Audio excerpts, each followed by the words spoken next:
I'm here to talk a little bit about mobile user interfaces moving forward. What kind of future can we expect, and what kind of interesting trends do we see that will carry us through the coming years? Just a few words about TAT. It's a Sweden-based company. We're about 170 people. We have offices in Asia, Korea, Japan, and also in the US. We're mostly a tech company, actually. We're licensing software for building mobile user interfaces for all kinds of embedded devices, but we also have a quite large portion of the company doing industrial design, or not industrial design, interaction design, graphics design, concept design, and so on, to sort of couple with that technology that we carry. Typically our customers are handset manufacturers. We help them to build user interfaces, but also we do occasionally sort of pure design work. So we did, for instance, the initial version of the Android UI for the HTC G1. I'm going to talk a little bit about trends that we see and technology enablers coming and how that affect things, and deep dive into some of the cases we've explored over the past year. And but before that, actually, I'm going to talk a little bit about how we see user experiences and UI, the philosophy around it, a little bit how we work around that.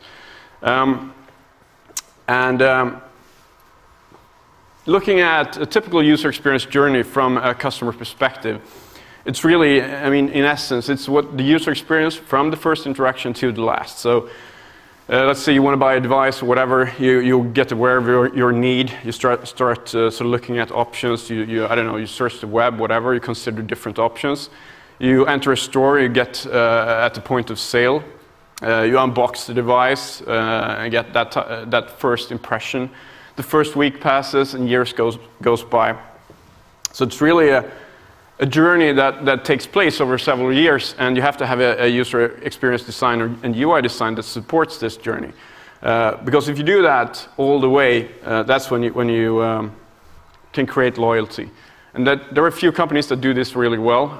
Needless to say, Apple is one of the best. And that sort of supporting that whole journey is really what we try to do as well. And we do it in multiple ways, but segmenting the UX values, user experience values, you can do in several different ways, obviously. You can look at software versus hardware, services versus hardware as well, and content, and so on.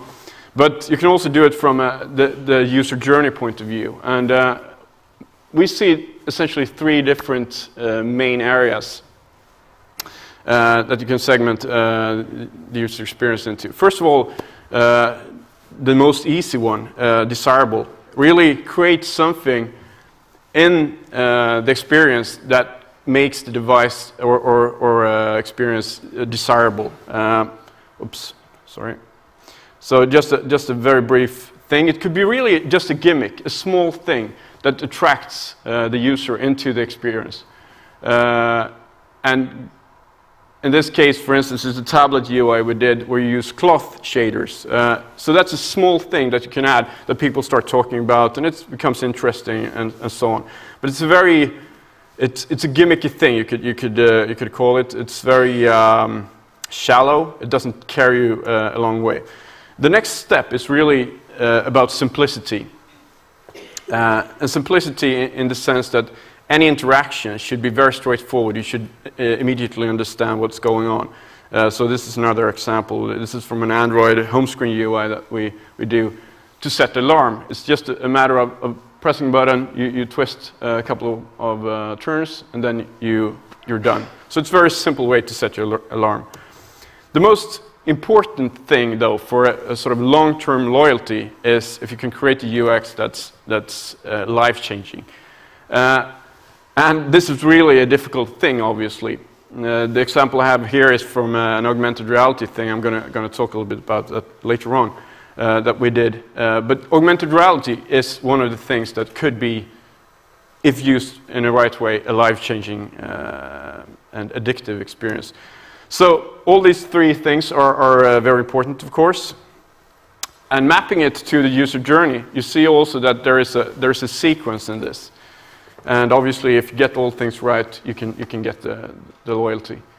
And it's very easy to, and I mean, we do this all the time, so we are guilty to that a little bit, to sort of crank up desirability and just aim for getting a maximum impact on that, because after all, that's where you, as a customer, enter. So, and that will take you to the point of sale very nicely. You will actually sell the device. And you can sort of ease on the simple and life-changing parts. The problem with this, obviously, it doesn't create loyalty. So the risk of failure is pretty massive. So what we try to do in many cases is to begin from the end instead, and look at any type of task we take on. How can we sort of find elements in this that can actually change your life? And then we work backwards from that. Because create some small thing that's desirable, that's pretty easy, but create life-changing things is difficult. So that's a little bit about our UX philosophy as a background to some of the things I'm going to show moving forward now. And if you look at the mobile industry and the market, and I'm looking a little bit from a handset manufacturer point of view, it's been a really painful journey in the past years. And I think this illustrates the fact that the form factor, as we know it, as a differentiating thing for a handset manufacturer is gone almost. Is there one form factor to rule them all? Yes, you would think so when you see all the devices hitting the market that looks exactly like the iPhone. And actually, Samsung or Nokia or Sony Ericsson or whoever, they're not making iPhone copies because they want to. They make it because they think they have to. They think that if they do something different, people won't buy it because it doesn't sort of obey the rules of what a typical smartphone user of today would expect. So the device becomes essentially a service platform, as long as it got a sort of decent camera, decent screen, or good screen at least, and it's got touch and so on. Then that's enough. You don't have to do any more. Just ship the hardware, push the hardware, and the content and the services on top of it will be the differentiating part. So that's a kind of a sad future for the handset manufacturers, of course, and that's the future we together with them try to address in different ways, because we don't think it will be like this, and I will show a little bit why. So looking at it from a technology standpoint, we see a number of different enablers coming now. We're at the tipping point where we see a lot of sensors coming into the devices. We see a lot of new screen technologies coming into devices. We see GPUs, graphics processor units, that really sort of are able to push user experience beyond what's been before. And I'm not going to go through all of these, obviously, but I'm going to take a couple of examples. I have, just for your information, many of the videos I show are to be found on our YouTube channel, so you can find it on TT Mobile UI if you want to see more. So the first I'm going to talk a little bit about is collaboration we did. We call the concept Fuse. We actually with the UK design firm, ID firm, The Alloy, you might know of, but also with Texas Instrument for the underlying hardware. Synaptics, who do multi-touch screens, surfaces, and Immersion, who do haptic and tactile feedbacks. So this device, we call it the Fuse, as I said, and it's an exploration of what next generation sensors can give. So it got 10-finger multi-touch on the back, it's got capacitive sensors on the side, it's got a grip sensor, it got 10-finger multi-touch on the front, got proximity accelerometer, and all kinds of things, completely packed with stuff. Just a short glimpse. Oh, it's a little bit jerky. So you can see you can actually interact with the device on the sides like this. You can grip it or squeeze it to activate different modes and settings, and you can tap on the back like this to interact with the device. You can't see the haptic feedback, but it's pretty advanced, or very advanced actually, haptic feedback as well, to sort of accompany the touch feeling in the UI. So that was a pretty interesting thing we did. We don't think that devices in this will have all devices like this will maybe look like this and have all these sensors at once. But we're starting to see, for instance, back sensors, touch sensitive backs on a couple of devices, both tablets and also, I think Motorola, they did a device called the Motorola, I forgot what its name, but anyway, with a back sensor. So that's an interesting area to explore. Another thing that we see will come, it's already actually available in some Asian countries, is devices with Pico projectors. And combining that with input from a camera, you can actually create a ProCam solution. And this has been sort of for, I don't know, 10, 15 years, we've seen different types of research initiatives around this. But now we're actually starting to see it in devices, which is pretty intriguing. So here's an example of a concept we did. This is just a mock-up, but still it sort of inspires thoughts. And we do collaborate with Texas Instruments with their DLP technology around this. So it projects and creates a collaborative surface between these two guys. So they display their calendar and trying to set up a meeting. The projection angle is a difficult thing here, of course. There are ways to work around that, but typically that would involve laser projectors instead. And you can also, by combining the two, you can create an overlaid surface and shared view, and you can use that to set your time for the meeting or whatever, band rehearsal. The cool thing about this is that this type of thing that we do typically helps hardware manufacturers to understand what the use cases for these things typically could be. Another thing that I sort of need to mention, because it's really our bread and butter a little bit, and that's where we come from. TAT actually started out doing a lot of visual effects for TV and movie and so on. We abandoned that was back in 2002 because it was a pretty crappy business. But the sort of idea of having a cinematic 3D experience in a mobile device still lives with us. So the thing what we try to do is really to see how does the interaction point between a 2D environment to 2.5D, like think cover flow kind of environment with perspective transformed surfaces, to full 3D with meshes, to stereoscopic 3D with actual sort of real stereo vision.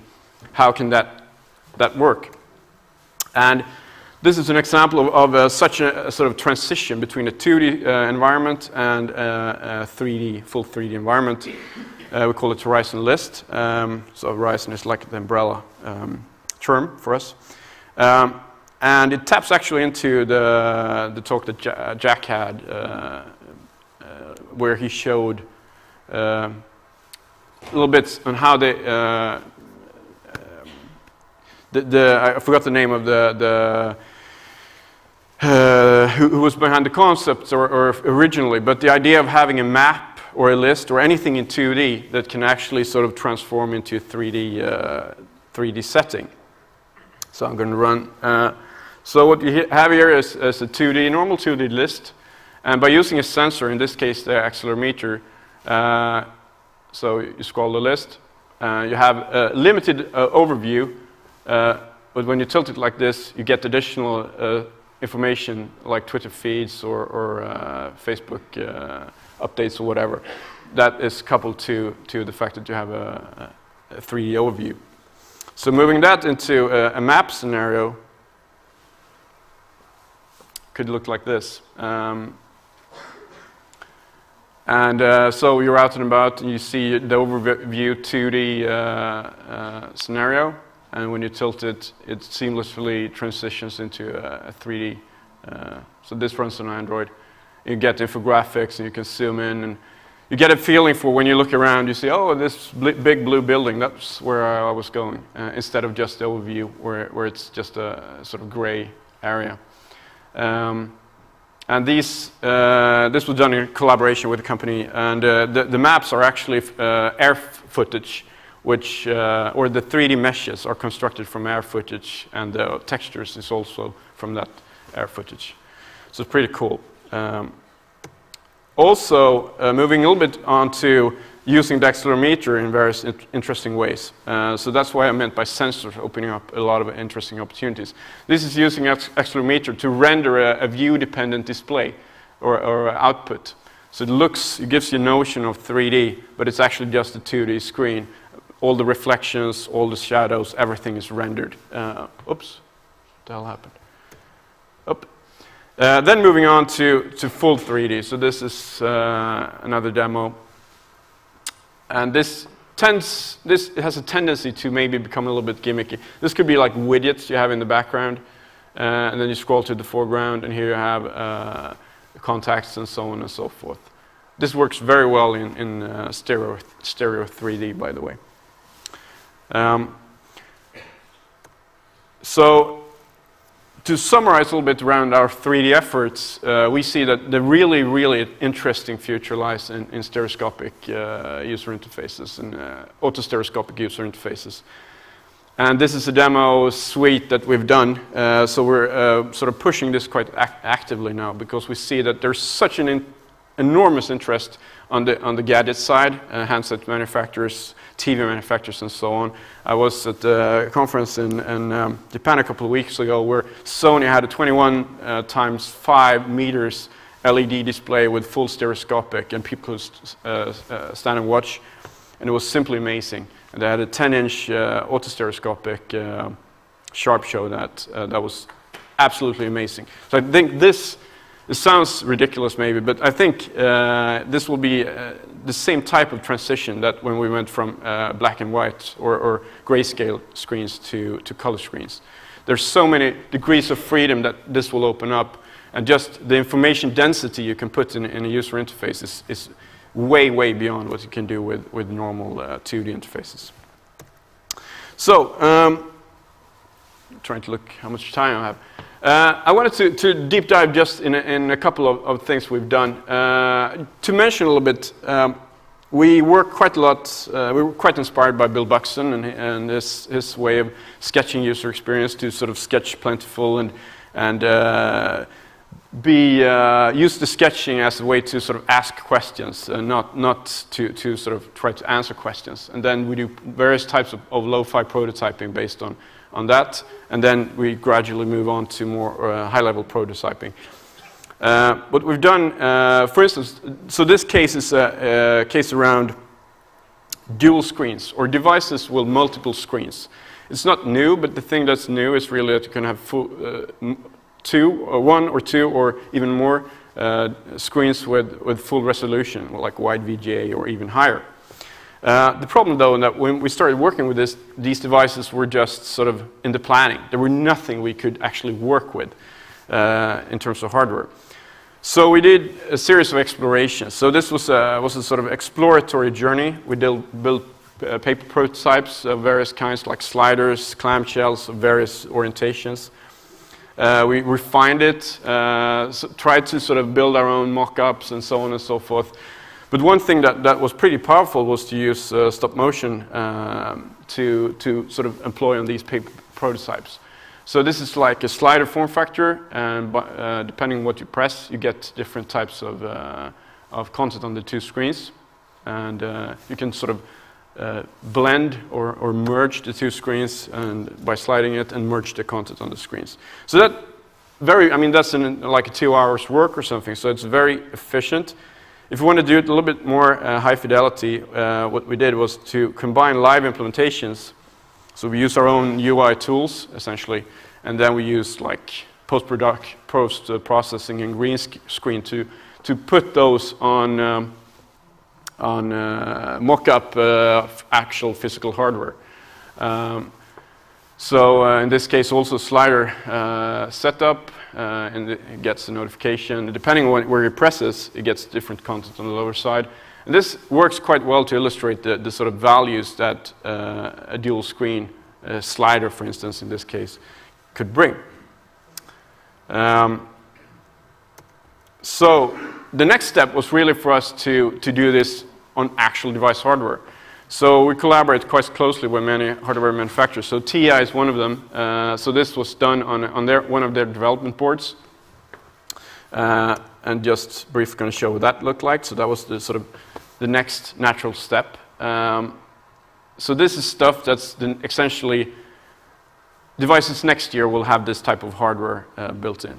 So it's 2 wide VGA screens, and you can see how you can interact between the 2 screens. Use the lower screen for browsing and the upper screens for consumption. Then occasionally sort of extending the interaction area and the application to cover both. And this dual screen devices we'll see a lot during next year. And the first generation for sure will be sliders typically. Yeah, I can just briefly show. Obviously this device looks a little bit strange, so it was a little bit difficult for us to explain, okay, what's the real value of a dual screen? So we tried to illustrate this in various ways. So this was one of the things we tried to do to make that a little bit more understandable. Ranging from like Courier form factors or the Mag Plus to other types of interactions.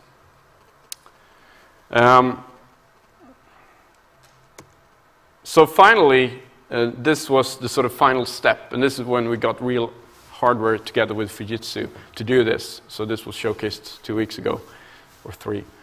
So this is an actual hardware running Symbian of all OSs, so probably the last phone running Symbian. And that gives an idea of what it looks like. And so this is an actual device now, done in collaboration with Fujitsu.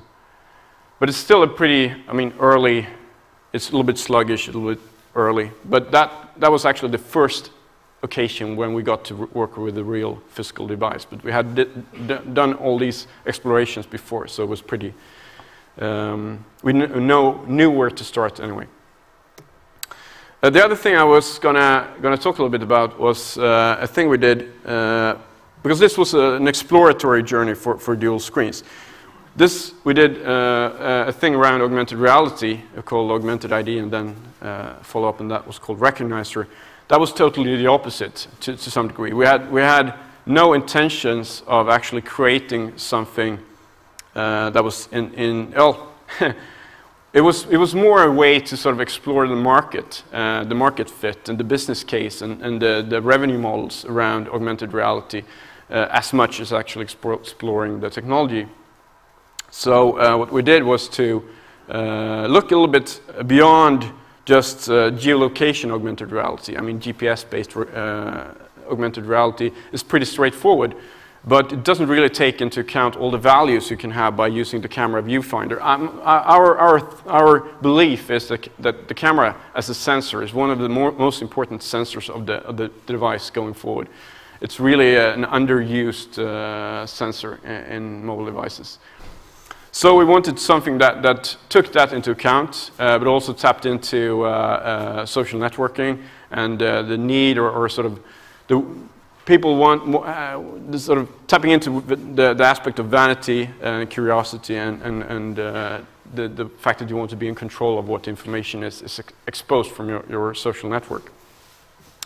So very quick storyboards, that was pretty much it, and then we started filming, and so we call this Augmented ID, and essentially it's a way to create a digital and augmented reality profile. So it's been out on a party, but now on his way to a business meeting. So obviously there's a bunch of things that he doesn't want to expose at that meeting. So it replaces like his Facebook with instead SlideShare and business cards and that type of stuff. So he sets up his profile, so now he's good to go. And this is pure mock-up, by the way, so there's no implementation done in this. And at the meeting, Great presents, and then his colleague or whatever looks, and he uses face detection, tracking and recognition to identify him, and then his digital identity is exposed. So it's not about the actual physical location, it's more the surrounding and more specifically the people surrounding you that will define the augmented reality case in this.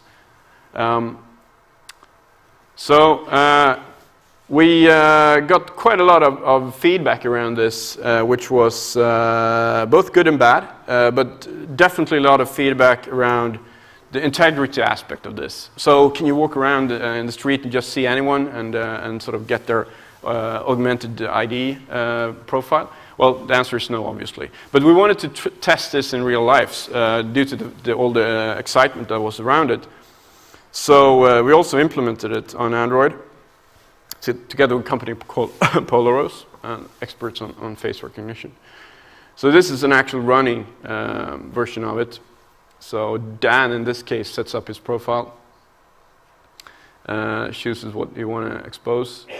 It's a little bit awkward because the Android doesn't have a front-facing camera, so you have to like take your picture like this. And he shows his well, YouTube channel, whatever. Now it's set, so the server is sort of updated, and now it's using face detection and tracking, and then recognition when it turns screen. And now it's sort of found him, and now it found Minna in this case. So this was pretty interesting. It worked pretty well, actually, and for a while we felt, okay, maybe it makes sense to actually go forward and make a business out of this. We got a lot of sort of interesting and good reviews. We were like top, 7 in Wired. We were covered on Fox News nationwide in the US. We got awards and all those things. So that was great. We were really sort of excited. The downside, though, that when it sort of reached the tabloids, we got this type of feedback, like stalkers, this is the creepiest phone or creepiest app ever. They were like voting, so should Recognizer be stopped? 85% thought yes, it should be stopped. I don't know how they would stop it though. But, so that was an interesting thing, and also we got like questions from law enforcement agency and like military, homeland security. Those types of institutions approached us and asked, can we use this to sort of track terrorists? And, it's not really our business. So we felt that, okay, we're going to step away from this. With that said, I think that we see the next step for us in AR is really to look further into how you can use the camera as a sensor to map the environment and to, in a good and seamless, immersive way, superimpose things. And I think one of our inspiration sources is Mac Funamitsu and his 2006, I think, Looking Glass concept, which with like a tablet or that type of form factor, use image recognition and sort of mapping the surroundings. AR is essentially about real time, and it's about, in our opinion, 3D. You have to have an accurate mapping in 3D space. Otherwise, things will get occluded and things like that. So it's an interesting thing going forward. I see that I'm over time here, so I'm going to skip quickly through. One of the things that we recently did was an open innovation effort. We call it Future Screens, and it was, I think, actually on the CaT website. That was a final video that was a gathering of all kinds of inputs from all kinds of industry players that we created a sort of a vision for a day in your life, 2014. So it's not futuristic. It's actually quite close to what you would have. You would have like mirrors with... I can actually run it. I'm talking so much anyway. So, yeah, just some corporate stuff. What we wanted to do was to look at, okay, screen technologies, input technologies, various type of image recognition technologies, where it can take us. So in this case, for instance, it's a normal device, but it's got a stretchable or a bendable OLED, so you can stretch it when you want to sort of explore, in this case, a news article more. Obviously, it's connected, and he's sharing it, the information, to his friends. to Emily in this case, which will sort of experience it, and it uses facial recognition to greet Emily. We'll use gesture tracking for the navigation. Here's the news, the personal news. And it would be typically an OLED with a reflective back that would be in the mirror. She shares it. And at work, use transparent screens. This is also technology available in limited quantities, but still. So 2014, e-ink displays on your desk. You're still using Mac in the future, as you see. So that's not going to change. Yeah, and it shows sharing a little bit of stuff like that as well. So seamless sharing via the cloud. And I think this was a pretty niche thing that we did. We didn't really know what to expect from it, but it was pretty massively sort of appreciated, to our surprise, actually, on YouTube. I got a couple of million views, and in many cases when you publish stuff on YouTube, it's like, yeah, this is crap, we hate you, this is awful. We got a feedback on the augmented reality thing. TAT, you're literally the scum of the earth. That was the sort of feedback. And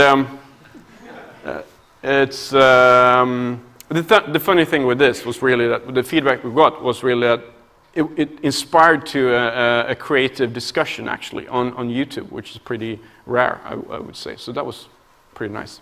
Thank you.